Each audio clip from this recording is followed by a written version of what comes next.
حضور اکرم صلی اللہ علیہ وسلم نے اس عہد نامے یعنی حلف الفضول کو بہت پسند فرمایا۔ آپ فرماتے تھے میں اس عہد نامے میں شریک تھا۔ یہ عہد نامہ بنو جدعان کے مکان میں ہوا تھا۔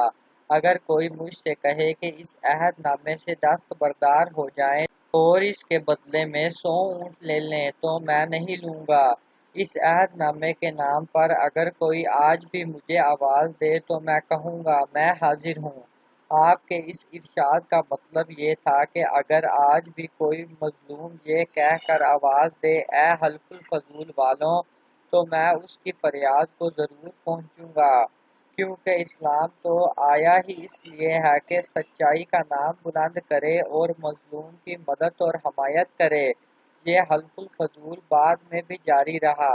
مکہ میں آپ کی امانت اور دیانت کی وجہ سے آپ کو امین کہہ کر پکارا جانے لگا تھا۔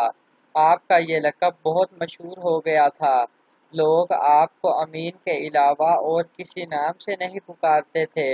انہی دنوں ابو طالب نے آپ سے کہا، اے بھتیجے، میں ایک بہت غریب آدمی ہوں اور قحط سالی کی وجہ سے اور زیادہ سخت حالات کا سامنا ہے۔ کافی عرصے سے خشک سالی کا دور چل رہا ہے۔ کوئی ایسا ذریعہ نہیں کہ اپنا کام چلا سکیں اور نہ ہماری کوئی تجارت ہے۔ ایک تجارتی قافلہ شام جانے والا ہے، اس میں قریش کے لوگ شامل ہیں۔ قریش کی ایک خاتون ختیجہ بنت خویلد شام کی طرف اپنا تجارتی سامان بھیجا کرتی ہیں۔ جو شخص ان کا مال لے کر جاتا ہے وہ اپنی اجرت ان سے طے کر لیتا ہے۔ اب اگر تم ان کے پاس جاؤ اور ان کا مال لے جانے کی پیشکش کرو تو وہ ضرور اپنا مال تمہیں دے دیں گی، کیونکہ تمہاری امانت داری کی شہرت ان تک پہنچ چکی ہے۔ اگرچہ میں اس بات کو پسند نہیں کرتا کہ تم شام کے سفر پر جاؤ، یہودی تمہارے دشمن ہیں، لیکن حالات کی وجہ سے میں مجبور ہوں، اس کے علاوہ کوئی چارہ بھی تو نہیں۔ یہاں تک کہہ کر ابو طالب خاموش ہو گئے۔ تب آپ نے فرمایا، ممکن ہے وہ خاتون خود میرے پاس کسی کو بھیجیں۔ یہ بات آپ نے اس لیے کہی تھی کہ سیدنا خدیجہ رضی اللہ تعالیٰ عنہا کو ایک بااعتماد آدمی کی ضرورت تھی، اور اس وقت مکہ میں آپ سے زیادہ شریف، پاک باز، امانت دار، سمجھدار اور قابل اعتماد آدمی کوئی نہیں تھا۔ ابو طالب اس وقت بہت پریشان تھے۔ آپ کی یہ بات سن کر انہوں نے کہا، اگر تم نہ گئے تو مجھے ڈر ہے وہ کسی اور سے معاملہ طے کر لیں گی۔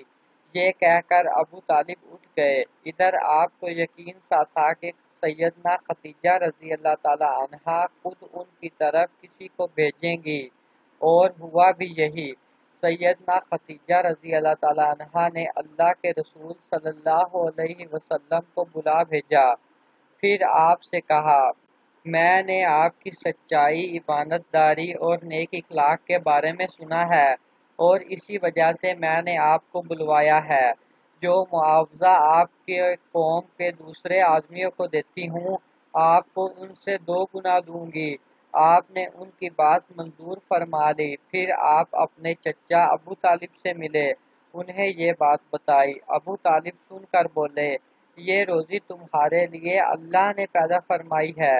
اس کے بعد آپ صلی اللہ علیہ وسلم سیدنا خدیجہ رضی اللہ تعالیٰ عنہا کا سامان تجارت لے کر شام کی طرف روانہ ہوئے۔ سیدنا خدیجہ رضی اللہ تعالیٰ عنہا کے غلام میسرہ آپ صلی اللہ علیہ وسلم کے ساتھ تھے۔ روانگی کے وقت حضرت خدیجہ رضی اللہ تعالیٰ عنہا نے میسرہ سے کہا، کسی معاملے میں ان کی نافرمانی نہ کرنا، جو یہ کہیں وہی کرنا، ان کی رائے سے اختلاف نہ کرنا۔ آپ صلی اللہ علیہ وسلم کے سب چچاؤں نے قافلے والوں سے آپ کی خبر گیری رکھنے کی درخواست کی۔ اس کی وجہ یہ بھی تھی کہ ذمہ داری کے لحاظ سے یہ آپ صلی اللہ علیہ وسلم کا پہلا تجارتی سفر تھا، گویا آپ صلی اللہ علیہ وسلم اس کام میں بالکل نئے تھے۔ ادھر آپ روانہ ہوئے، ادھر آپ صلی اللہ علیہ وسلم کا معجزہ شروع ہو گیا۔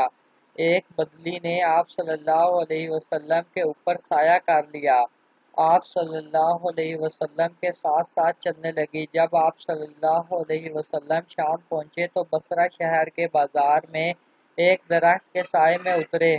یہ درخت ایک عیسائی راہب نستورہ کی خانقاہ کے سامنے تھا۔ اس راہب نے میسرہ کو دیکھا تو خانقاہ سے نکل آیا۔ اس وقت اس نے آپ صلی اللہ علیہ وسلم کو دیکھا۔ آپ صلی اللہ علیہ وسلم درخت کے نیچے ٹھہرے ہوئے تھے۔ اس نے میسرہ سے پوچھا، یہ شخص کون ہے جو اس درخت کے نیچے موجود ہے؟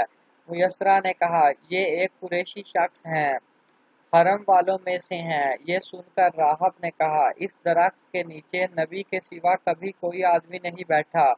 مطلب یہ تھا کہ اس درخت کے نیچے آج تک کوئی شخص نہیں بیٹھا۔ اللہ تعالیٰ نے اس درخت کو ہمیشہ اس سے بچایا ہے کہ اس کے نیچے نبی کے سوا کوئی دوسرا شخص بیٹھے۔ اس کے بعد اس نے میسرہ سے پوچھا، کیا ان کی آنکھوں میں سرخی ہے؟ میسرہ نے جواب دیا، ہاں بالکل ہے، اور یہ سرخی ان کی آنکھوں میں مستقل رہتی ہے۔ اب نستورہ نے کہا، یہ وہی ہیں۔ میسرہ نے حیران ہو کر ان کی طرف دیکھا اور بولے، کیا مطلب یہ وہی ہیں؟ کون وہی؟ یہ آخری پیغمبر ہیں۔ کاش میں وہ زمانہ پا سکتا جب انہیں ظہور کا حکم ملے گا، یعنی جب انہیں نبوت ملے گی۔ اس کے بعد وہ چپکے سے آپ صلی اللہ علیہ وسلم کے پاس پہنچا۔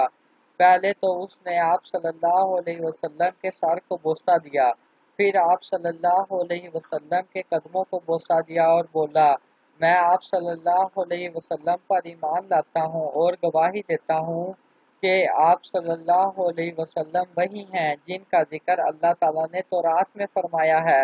اس کے بعد نستورہ نے کہا، اے محمد صلی اللہ علیہ وسلم، میں نے آپ صلی اللہ علیہ وسلم میں وہ تمام نشانیاں دیکھ لی ہیں جو پرانی کتابوں میں آپ صلی اللہ علیہ وسلم کی نبوت کی علامتوں کے طور پر درج ہیں۔ صرف ایک نشانی باقی ہے، اس لیے آپ صلی اللہ علیہ وسلم ذرا اپنے کندھے سے کپڑا ہٹائیے۔ آپ صلی اللہ علیہ وسلم نے اپنے شانہ مبارک سے کپڑا ہٹا دیا۔ تب نستورہ نے وہاں مہر نبوت کو جگمگاتے دیکھا۔ وہ فوراً مہر نبوت کو چومنے کے لیے جھک گیا، پھر بولا، میں گواہی دیتا ہوں کہ اللہ تعالیٰ کے سوا کوئی عبادت کے لائق نہیں، اور میں گواہی دیتا ہوں کہ آپ صلی اللہ علیہ وسلم اللہ تعالیٰ کے پیغمبر ہیں۔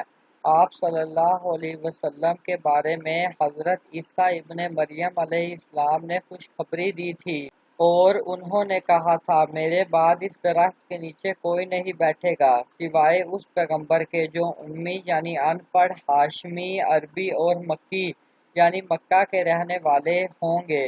قیامت میں حوض کوثر اور شفاعت والے ہوں گے۔ اس واقعے کے بعد آپ صلی اللہ علیہ وسلم بصرہ کے بازار تشریف لے گئے۔